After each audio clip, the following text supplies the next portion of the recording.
विमल गुरुङ स्मृति कृति पुरस्कार 2079 राष्ट्रिय कविता महोत्सव 2080। यो 79 सालमा लेखकहरूको कविता चाहिँ यहाँ हामीले सङ्कलन गरेका छौँ। त्यो कृति त्यसमा मध्ये उत्कृष्टले पुरस्कार पाउने व्यवस्था छ। यहाँ म पढेर सुनाउँछु। राष्ट्रिय कविता महोत्सव भनेको सदा चाहिँ नि हो। यो अहिले 32औं भइसक्यो। कवि विमल गुरुङ स्मृति पुस्तकालय विमल गुरुङ कृति पुरस्कार 2079 का लागि आह्वान गरिए अनुसार देश विदेशका सक्रिय रहेका नेपाली भाषाका लेखक साहित्यकारहरू मध्ये 101 जनाको कृति यस पुस्तकालयलाई प्राप्त भएको जानकारी गराउँछौँ। 101 जना लेखकहरूको किताबहरू आएको थियो। पुस्तकालयलाई प्राप्त भएका कृतिहरूमध्ये पहिलो चरणको सर्टलिस्टमा 21 कृतिहरूको नाम सार्वजनिक गरेका छौँ। यहाँ शशि लुङको नेतृत्वमा एउटा टिम पनि बनाएको थियो। त्यो टिमले चाहिँ यहाँ बनाएको हो। सार्वजनिक गरिएका कृतिहरू पनि श्रेष्ठ 7 कृति फेरि चयन गरिएको छ। सो 7 श्रेष्ठ कृतिमध्ये सर्वोत्कृष्ट ठहरिएका एक कृतिलाई 2080 कार्तिक 19 गते विमल गुरुङ स्मृति पुस्तकालय धरान 18 स्थित आफ्नै भवनमा आयोजना हुने विमल गुरुङको 52औं जन्म जयन्ती तथा 32औं राष्ट्रिय कविता महोत्सवमा चाहिँ दोसल्ला सहित ताम्रपत्र सहित 2 लाख राशिको पुरस्कार सहित सम्मान गर्ने कार्यक्रम रहेको छ। फर्स्ट कृतिले पाउँछ त्यहाँ। अब ठहरिएका 21 श्रेष्ठ कृति तथा लेखक स्रष्टाहरू: युद्ध सौन्दर्य चिन्तन, मानव सभ्यताको दर्शन चिन्तन, रक्ष राई बेलायतबाट आएको थियो। सुदूर विस्मृति बिम्बहरू संस्मरण सङ्ग्रह टङ्क बनेम बेलायतबाट। रैथाने उपन्यास रण काफ्ले आसाम भारतबाट। झुमर उपन्यास सिमरन छेत्री नेपालबाट। मद्वारा मेरो निर्माण कविता सङ्ग्रह पराजित पमु नेपाल। पराजित पमु है नेपालकै। परिवर्तित अनुहार उपन्यास रिना सुब्बा दार्जिलिङबाट। झ्यालिन्चा कविता सङ्ग्रह सूचन सिक्किम भारतबाट। रसिया राग कविता सङ्ग्रह करुण राई नेपालकै हो। आतो ओडा उपन्यास जानुका खतिवडा नेपालकै। प्रमित फिलिङ्गो कविता सङ्ग्रह राखी गौचन अमेरिकाबाट। जब एउटा मान्छे हराउँछ कविता सङ्ग्रह चन्द्र गुरुङ नेपालकै। चिसो बाफ उपन्यास गोपी सापकोटा बेलायतबाट। मामा कथा सङ्ग्रह शमशेर अली कालेबुङ भारतबाट। सन्तापको धुन कथा सङ्ग्रह अशोक थापा। जडसन पिपलको बोर्ड तथा सडकको कथा प्रकाश गुरागाई नेपालबाट। मिथ्याङ्सा उपन्यास विजय बान्तवा कैलासी दार्जिलिङ भारतबाट। प्रतिबोन कथा सङ्ग्रह मनिष चौहान नेपालबाटै।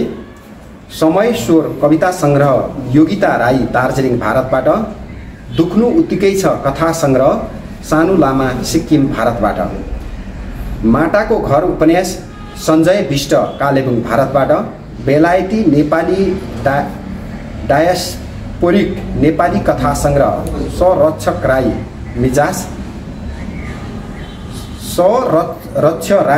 मिजाज तेम्मे र देवेन्द्र खेरेस युकेबाट। यो चाहिँ 21वटा कविता 21वटा कृतिहरू यो सेलेक्ट गरेका थियो। त्यसमा अब छानिएका कृतिहरू चाहिँ हामीले सेलेक्ट गरेर 101वटाबाट 21वटा यहाँ चाहिँ छानिएको छ। अब यसलाई चाहिँ निर्णायक समितिले प्राज्ञ शशि लुङ सरकै मातहतमा रहेको टिमले हामीलाई अब एउटा कृति यसमा उत्कृष्ट कुन हो छान्ने काम गरेर यहाँ विवरण बुझाउने छ। दोस्रो जम्मा यसै गरी पुस्तकालयले यसअघि आह्वान गरे अनुसार 74 कविता मध्ये उत्कृष्ट 10 कविता पनि छनौट गरेको छ। यो चाहिँ हामीले साहित्यकार प्रदीप मेनेङ्बो दाइलाई दिएको थियौँ, उहाँको टिमले हामीले छनौट गरेर यहाँ प्रतिवेदन बुझाएको छ। हामी त्यो दिँदैछौँ। अविनाश भट्टराई आवाज ओ आवाज सिराहा नेपाल उत्कृष्ट 10 कृतिमध्ये है। अजित वियोगी म त्यही छोडिएको छु दार्जिलिङ भारतबाट। एलिसा एक्लास बेबारिसे प्रश्न काठमाडौँ नेपालबाट। छ बिना लुङ्गेली मगर मजदुर सुनसरी नेपाल। निशान निष्कर्ष स्वतन्त्रताको एउटा अध्याय गोर्खा नेपाल। भीम बिराही राई पहिला म मरौँ या मेरो देश सुनसरी नेपाल। मौलसी लिम्बू बुख्याचा झापा नेपाल। वीरेन्द्र ग्यावा तामाङ इजार ओखलढुङ्गा नेपाल। सन्ध्या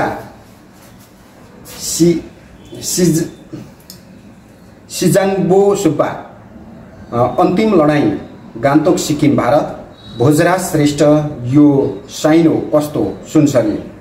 उत्कृष्ट 10 भित्र परेका कविता वाचन गर्न स्वयं कवि 2080 साल कार्तिक 19 गते कवि विमल गुरुङ स्मृति पुस्तकालय धरान 8 स्थित आफ्नै भवनमा आयोजना हुने कवि विमल गुरुङको 52औं जन्म जयन्ती तथा 32औं राष्ट्रिय कविता महोत्सवमा उपस्थित हुनुपर्नेछ। प्रथमलाई नगद 21,000 रुपियाँ, द्वितीयलाई 18,000 रुपियाँ, तृतीयलाई 17,000 रुपियाँ र प्रमाणपत्रले पुरस्कृत गरिनेछ। सोही अवसरमा कालेबुङ भारतका प्रतियोगी युवा कवि विशाल प्रतिभाशाली युवा कवि विशाल नाल्बोलाई विमल गुरुङ स्मृति पुस्तकालय ले युवा प्रतिभा सम्मान 2080 प्रदान गरेको छ गर्नेछ। धरान 8 भन्नु 18 चाहिँ धरान 18 नि हो, झुकिएर 8 गरियो। यसमा क्षमा चाहौँ। अब यसमा चाहिँ 2 लाख रुपियाँ कृतिमा पुरस्कार दिने व्यवस्था छ। यो उत्कृष्ट मध्ये एउटा आउनेलाई अब पुरस्कार चाहिँ सदा चाहिँ दिइने हो। कविहरूलाई अझै प्रोत्साहन गर्नको लागि अलिकति बढाउन सकिन्थ्यो कि स्टक कमी भइरहेको त्यसरी त्यतातिर जोड्दाखेरिमा अलिकति वृद्धि गर्नु भ्याएको छैन। त्यसैले म के यो भनेपछि त्यो एकै दिनै कार्यक्रम हुन्छ? एकै दिन। यो चाहिँ टप 10 वटा आइसकेका छन्। टप 10 जना यहीँ आएर सहभागीले प्रतियोगितामा सहभागी भएर वाचन गरेपछि टप 1 टप 2 टप 3 आउँछ। त्यसको हामी छनौट गर्छौँ। सान्तना पनि गर्ने गरेका थियौँ, हामी सान्तना हटाइदियौँ। सान्तनालाई पनि पुरस्कारको व्यवस्था थियो, त्यो हटाइदिइसक्यौँ। अनि त्यसै दिन त्यो हामीलाई जुन 21 कृति अहिले सेलेक्टमा परेका छन् 101। अब यो एउटा कृतिले पाउने हो। त्यो शशि लुबुङको नेतृत्वमा रहेको टिम छ, त्यसले छनौट गरेर हामीलाई दिन्छ। त्यसैका आधारमा हामी त्यही पुरस्कारको व्यवस्था गर्छौँ। एकै दिन त्यही दिन कार्यक्रम सकिन्छ। शुभकामना छ यो कार्यक्रमको लागि। ल धन्यवाद। अब म यता यस पछाडि तपाईँको अब लगानी पनि पुस्तकालयमा कति भएको छ? तपाईँले कति किताब चाहिँ तपाईँको सबै जम्मा 97,124 खान्छ क्या। त्यो किनभने मैले हिजो अस्ति यो 15औं कविता महोत्सवमा पनि त्यो पनि मागेको थिएँ मैले, त्यो हिसाब गर्दाखेरि त्यस्तो भएको छ। तर अहिले अब अहिले जस्तै यो कृति पुरस्कारले गर्दाखेरि त 101 थान त फेरि प्लस भएको छ। त्यसैले अब यो चाहिँ हजुरले सबले विचार गर्नुपर्ने कुरा हुन्छ। किन यो तपाईँहरूको सम्पत्ति हो है। म त एउटा निर्माण गर्ने, म अहिले 80-81 वर्षमा लागिसक्यो है। मेरोमा पनि छ मान्छे आफ्नो, तर तपाईँहरूले चाहिँ अलिकति चेकअप गरिदिनु पर्यो कस्तो हुँदैछ त्यो पुस्तकालयको हालचाल दुरुपयोग नहोस् किनभनेदेखि हाम्रो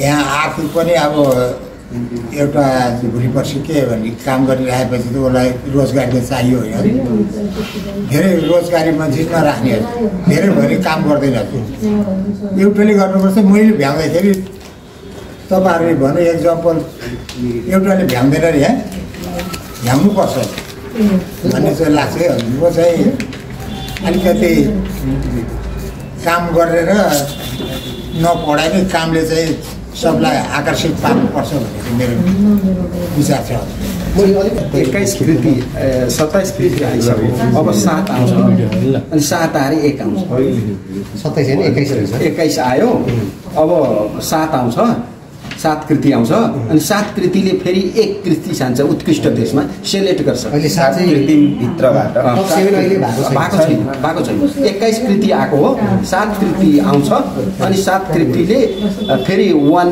कृति भनेको अरू सर्वोत्कृष्ट कृति छान्छ यो पहिलो पटक हो यो दोस्रो पटक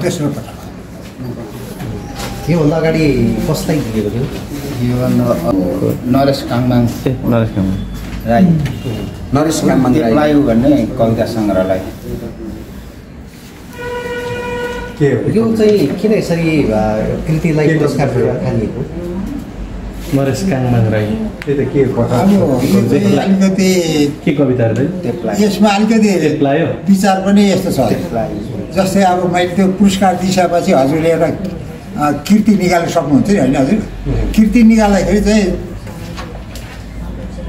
त्यति राशिले चाहिँ निकाल्न सकोस् भन्ने विचार न किन डिभाइड गर्दाखेरि त यता न उता हुन्छ न भारी न कुम्रो हो यो त्यो दुईले त एउटा मजाको कृति निकाल्न सकिन्छ नि यो कसो हो त्यस्तो भनेर मैले चाहिँ त्यो एउटालाई दिने चाहिँ विचार गरेको लेखकहरूलाई एउटा कृति निकाल्न पनि सजिलो होस् भन्ने लेखकहरूलाई चाहिँ सजिलो होस् भनेर हाम्रो प्रदीप दाजु अब साहित्यकार तपाईँको यो कृतिले मतलब यो पुरस्कारले कतिको प्रोत्साहन मिल्छ लेखकहरूलाई अथवा तपाईँ पनि अब यो टिममा हुनुहुन्छ होइन पुस्तकको लागि तपाईँको चाहना चाहिँ के थियो धन्यवाद म वास्तवमा यो विमल स्मृति पुस्तकालयको कुनै पनि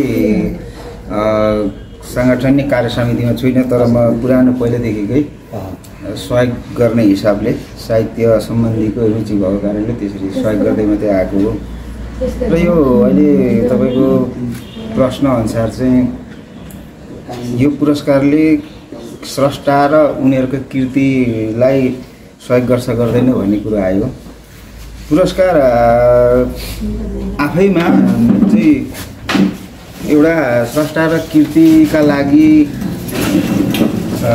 महत्त्वपूर्ण हो कुनै राम्रो कृतिले पुरस्कार पायो भने त्यो कृतिका स्रष्टालाई थप ऊर्जा प्राप्त हुन्छ प्रोत्साहन हुन्छ त्यो हिसाबले चाहिँ अब पुरस्कार चाहिँ वर्षक उत्कृष्ट पुस्तकलाई कुनै कृतिलाई दिनुपर्छ भन्ने मेरो मान्यता पनि हो होइन त्यही अनुसार यहाँ विमल स्मृति पुस्तकालयका संरक्षक अध्यक्ष ज्यू पूर्णबहादुर गुरुङ उहाँले यो 2 वर्षदेखि लगातार दिँदै हुनुहुन्छ अब यो पटक दोस्रो हो र यसले चाहिँ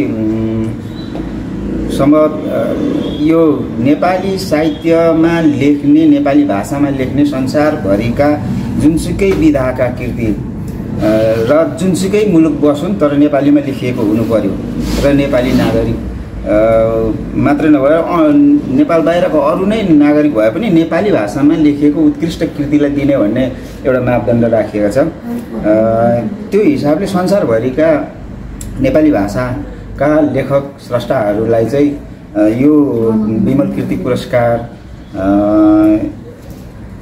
सहभागी हुन फेरि पनि सहभागी हुन म पनि आह्वान गर्छु र यसले नेपाली साहित्य नेपाली लेखन संस्कृतिलाई चाहिँ बढीभन्दा बढी प्रोत्साहन दिन्छ भन्ने चाहिँ मलाई लाग्छ भयो हामीले पनि जानकारी गराउँ, जाने नजाने तपाईँहरू पनि सहभागी हुनुभयो। यो सदा चाहिँ नियमित कार्यक्रम हो। नयाँ विषय चाहिँ एउटा कृतिसँग सम्बन्धित विषय चाहिँ हो। यो कृति चाहिँ विशेष गरी चाहिँ लेखकहरू पनि लेखेर मात्र होइन, तिनीहरू पनि प्रोत्साहन हुन् भन्ने उचाइका साथ यो राखेको लेखकहरूको कृतिलाई पनि सम्मान गर्ने, त्यत्तिकै नचिनेका नबुझेका त्यत्तिकै ओझेलमा परेका साहित्यकारहरूलाई लेखकहरू पनि प्रस्फुटित भइरहेका छन्। यहाँ सर्वोत्कृष्ट भयो भने उनीहरूले पनि केही न केही राहत महसुस गर्छन्, लेखेको पनि अर्थ लाग्छ भन्ने कुराले पनि यो पुस्तकालयले गरेको हो। यसमा सबै लेखकहरूलाई देश विदेश संसारमा बस्ने सबैलाई अब फेरि अर्को वर्ष हुने कार्यक्रममा पनि पुस्तक पठाएर यहाँ सर्वोत्कृष्ट हुन म अनुरोध गर्दछु र यहाँ कविता पनि धेरै पठाएर अझै उत्कृष्ट हुनका लागि म कवि कवयित्रीहरूलाई पनि अनुरोध गर्दछु।